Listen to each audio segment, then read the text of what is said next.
Hello everyone. अभी तक हमने क्या देख लिया था?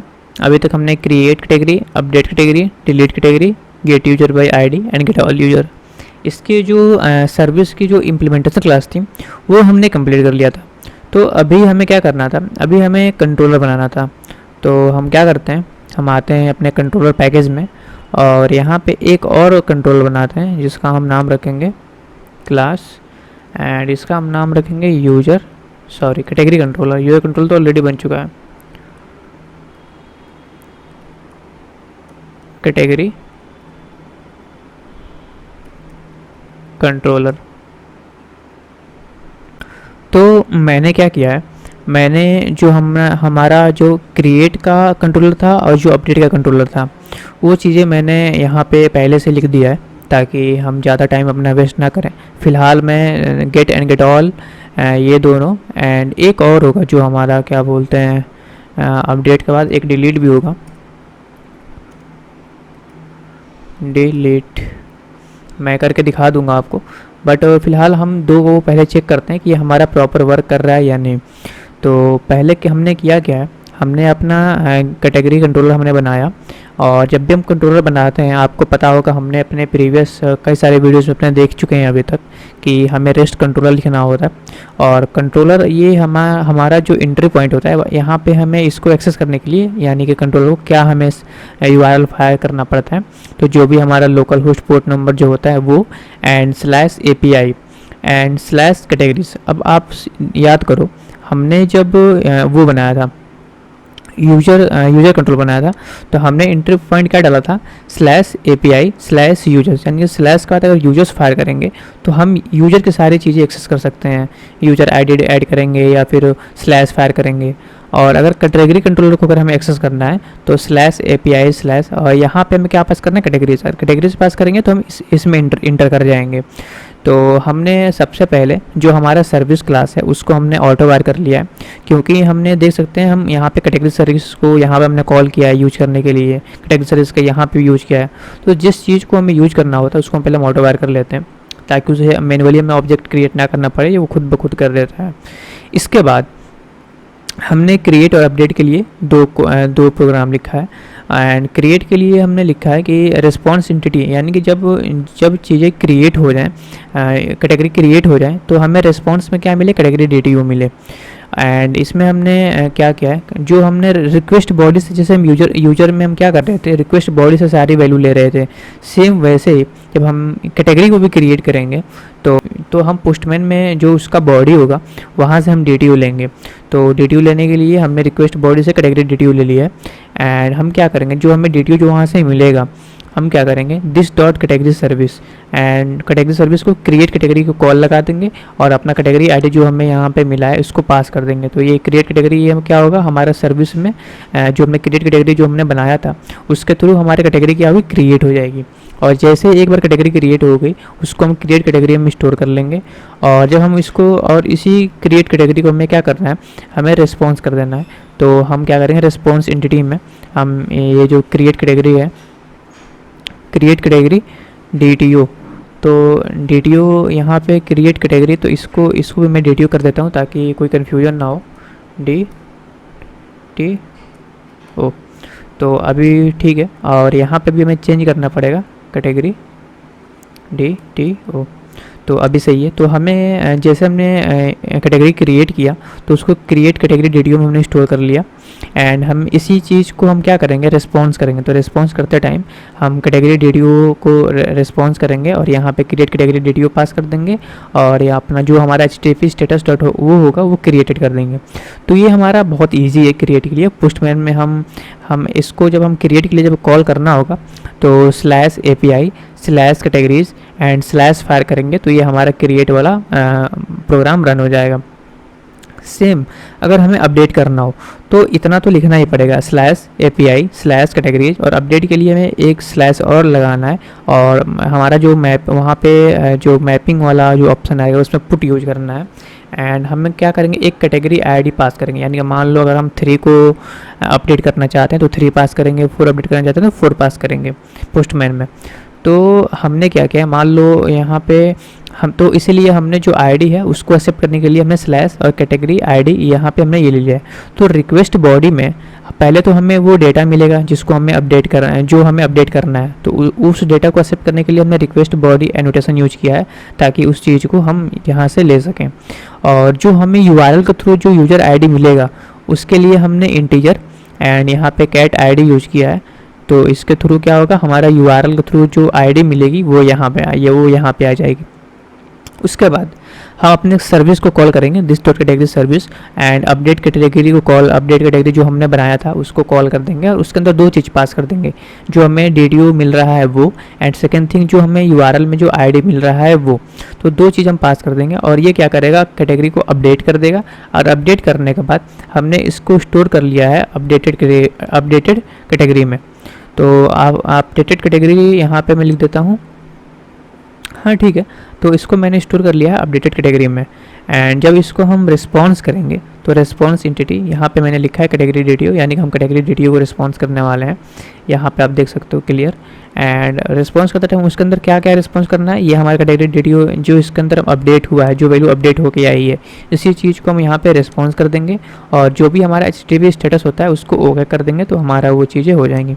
तो फिलहाल हमने दो चीज़ें बना ली हैं और दो चीज़ कंप्लीट करने के बाद हम चलते हैं अपने प्रोग्राम को पहले रन करते हैं और इन दो API को पहले रन करके देखते हैं ये हमारा प्रॉपर पोस्टमैन में वर्क कर रहा है या नहीं। अगर ये प्रॉपर वर्क कर रहा है तो फिर हम डिलीट एंड गेट ऑल, ये तीनों भी हम कंप्लीट कर लेंगे। तो चलते हैं अपने प्रोग्राम में एंड ये रहा हमारा ब्लॉग एप्लीकेशन एंड यहाँ पे इसको हम रन करेंगे।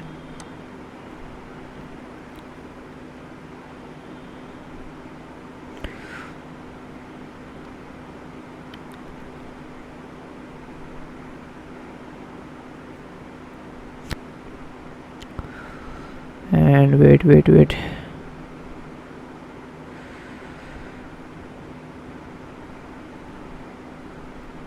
तो हमारा प्रोग्राम क्या हुआ, रन हो गया 9292 पे। और यहाँ पे आप देख सकते हैं एक क्वेरी चली है, मैं इसको हाईलाइट करता हूँ, hibernate create a table category. यानी कि हमने स्टार्टिंग में हमने जो हमारा कैटेगरी था तो हम क्रिएट, तो वहाँ पे एक डेटाबेस में एक और वो बनेगा, टेबल बनेगा कैटेगरीज के नाम से, और ये इसके जो कॉलम होंगे वो सब चीज़ें हैं, मैं दिखाता हूँ आपको। हम जब कैटेगरी जब बना रहे थे तो एंटिटीज़ में हमने एक और एंटिटी बनाया था जिसमें हमने रखा था कि category ID, category title and category description, और हमारे टेबल का नाम क्या होना चाहिए था, एंटिटी हमने डिफाइन कर दिया था कैटेगरीज। तो पहले तो ये चेक करते हैं हमारे डेटाबेस में ये टेबल बना है कि नहीं बना है। तो सबसे पहले अपना माई स्कूल वर्कबेंच,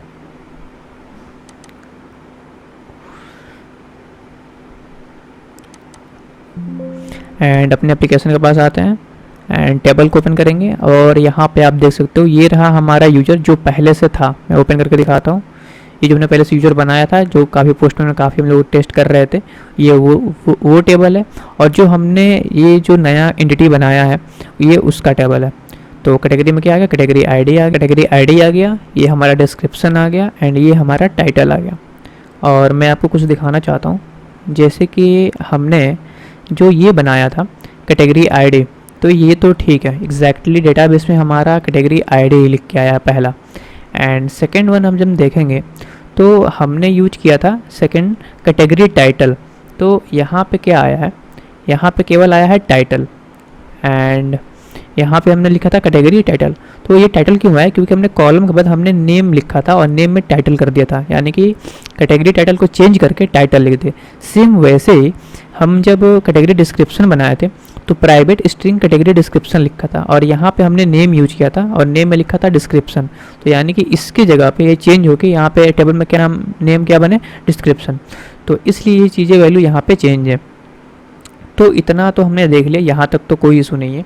अब हम चलते हैं अपने टेस्ट करके पोस्टमैन में। ये रहा हमारा पोस्टमैन, ओपन करता हूँ मैं, यहाँ पे है पोस्टमैन।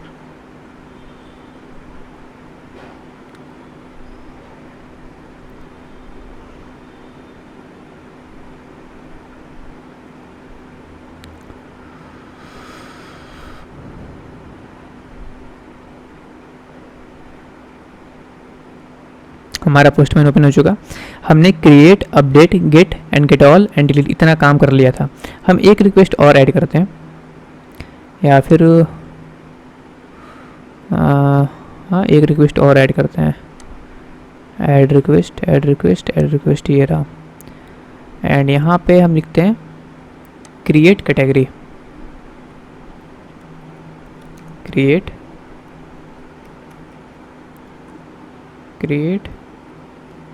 कैटेगरी। तो ये रहा हमारा create category. And second thing update category. दो रिक्वेस्ट हम बनाए हैं अभी। तो ऐड रिक्वेस्ट ये रहा हमारा, एंड दूसरा जो हम बनाएंगे इसका नेम रखेंगे अपडेट कैटेगरी, अपडेट कैटेगरी। इसको कैपिटल में कर देते हैं ताकि ये सही से दिखे। ये हो गया हमारा क्रिएट कैटेगरी।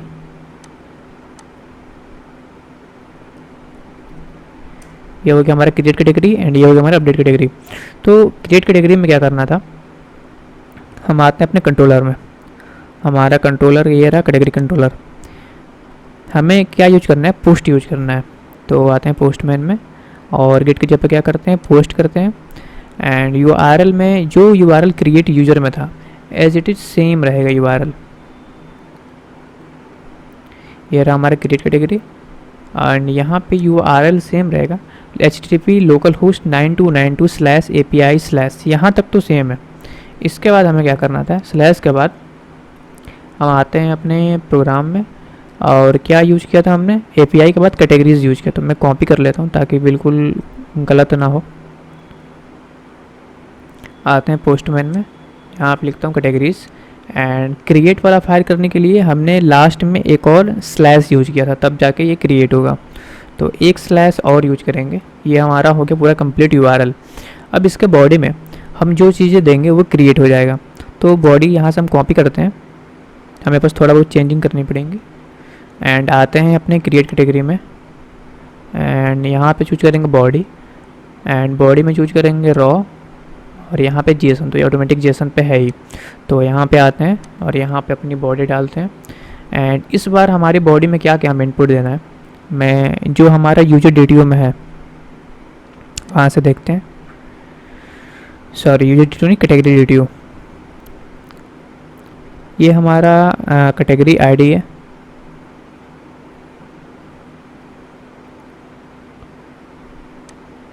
तो कैटेगरी आईडी तो वो खुद ब खुद जनरेट होगा। तो कैटेगरी आईडी हमें लिखने की ज़रूरत नहीं है, वो तो ऑटोमेटिक जनरेट होगा। हमें कैटेगरी टाइटल लिखना है एंड कैटेगरी डिस्क्रिप्शन लिखना है। तो category ID and category description दो चीज़ हम ऐड कर लेते हैं। यहाँ पे कैटेगरी टाइटल एंड यहाँ पे हम यूज कर लेंगे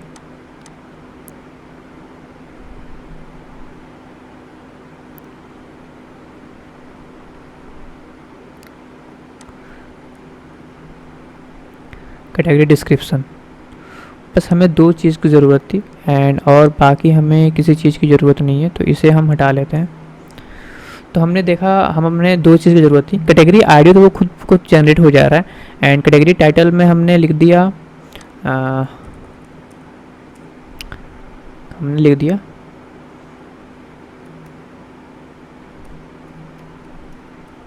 प्रोग्रामिंग लैंग्वेज एंड इसके अंदर हमने लिख दिया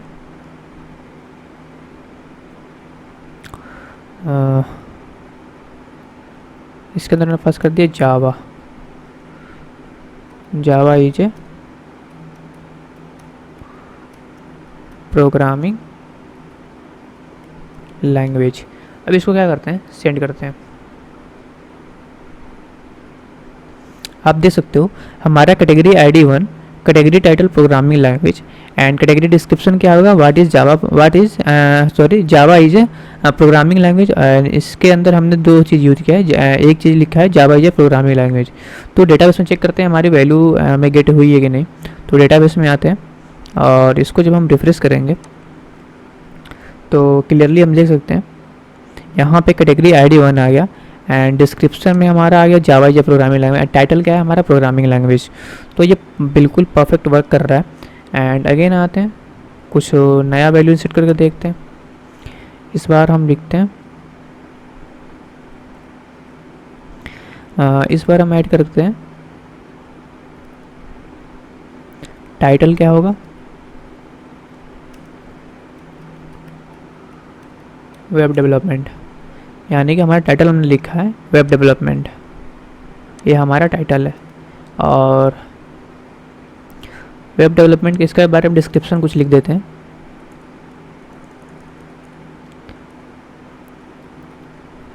HTML, CSS and JavaScript are used in for web development, used for web development।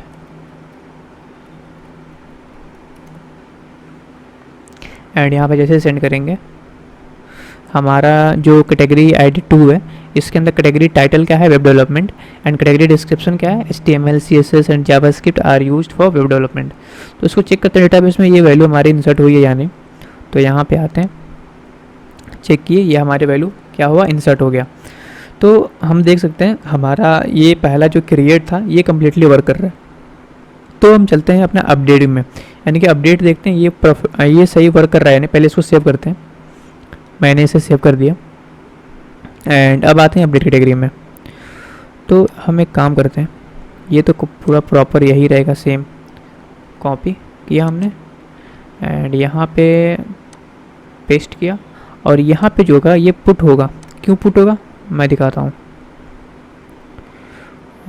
User category controller, यहाँ पे हमने यूज किया था पुट मैपिंग। एंड यहाँ पे हमें क्या पास करना है, आईडी पास करना है।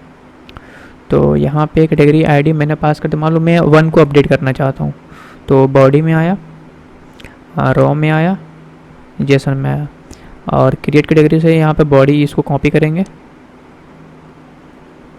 अपडेट कैटेगरी में आया एंड यहाँ पे मैं पेस्ट करूँगा। तो यहाँ पे आने के बाद मैंने देखा कि मुझे पहले डेटाबेस में आता है। डेटाबेस में 2 चीज़ें हैं, ID 1 है, ID 2 है। चेंज करना है 2 को, यहाँ पे है वेब डेवलपमेंट और यहाँ पे HTML, CSS and JavaScript are used for web development. ठीक है, तो मैंने क्या किया, मैं आया पोस्टमैन में एंड यहाँ पे मैं बस इतना चाहता हूँ कि यहाँ पे HTML, CSS and JavaScript and react भी आ जाए यहाँ पे। ठीक है, तो एक काम करता हूँ, वेब डेवलपमेंट जब मैं यहाँ पे करता हूँ full development, full stack developer, title full stack developer, या फिर मैं करता हूँ जावा फुल स्टैक डेवलपर। तो हमारा टाइटल क्या है, जावा फुल स्टैक डेवलपर। तो इसमें हमें क्या चाहिए, जावा फुल स्टैक डेवलपर बनने के लिए हमें HTML, CSS, JavaScript and react, Java HTML, CSS, यहाँ पे इसको करते हैं JavaScript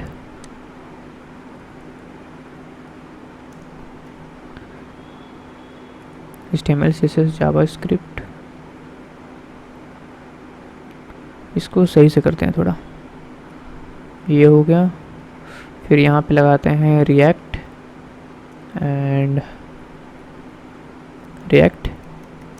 and Java are used for जावा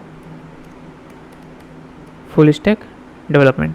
तो हमने कैटेगरी में क्या लिखा है, जावा फुल स्टैक डेवलपर, और कैटेगरी डिस्क्रिप्शन में लिखा है HTML, CSS, JavaScript, React and Java are used for Java full stack development. तो ये हमारा बस एक एग्जांपल के लिए मैं दे रहा हूँ और यहाँ पे कर रहा हूँ 1, यानी कि 1 को मैं अपडेट कर रहा हूँ। तो डेटाबेस में आते हैं और नहीं, ये हमारा 2 था ना, हाँ, तो 2 को अपडेट करते हैं। ये रहा हमारा 2, हम 2 को अपडेट कर रहे थे। तो डेटाबेस में आते हैं, ये रहा डेटाबेस, और यहाँ पे वेब डेवलपमेंट जब चेंज हो जाएगा जावा फुल स्टैक, एंड डिस्क्रिप्शन में भी दोनों चेंज हो जाएंगे। तो आते हैं, इसको जैसे हिट करते हैं, ये हमारा देख सकते हैं ID 2 हो गया और 2 में क्या हुआ, जावा फुल स्टैक डेवलपर। यहाँ तक क्या था, जावा फुल स्टैक डेवलपर जो हमने अपडेट किया था वो वैल्यू यहाँ पे रिफ्लेक्ट हो गई, यानी कि अपडेट हो चुका है। तो आते हैं डेटाबेस में, यहाँ पे है वेब डेवलपमेंट।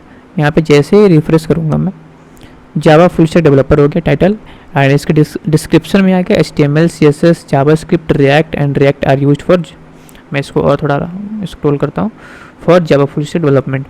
तो ये आप देख सकते हैं ये दोनों काम परफेक्टली हो रहा है। हमने जो बनाया था क्रिएट के लिए अपडेट के लिए, तो ये दोनों कंप्लीट वर्क कर रहे हैं। अब हम क्या करते हैं अपने नेक्स्ट वीडियोज में, जो हमारा डिलीट है, गेट है एंड गेट ऑल है, इन 3 का जो कोड होता है वो प्रॉपर लिखते हैं और कंप्लीट करते हैं और अपने पोस्टमैन में प्रॉपर हिट करके देखते हैं ये हमारा वर्क कर रहा है या नहीं।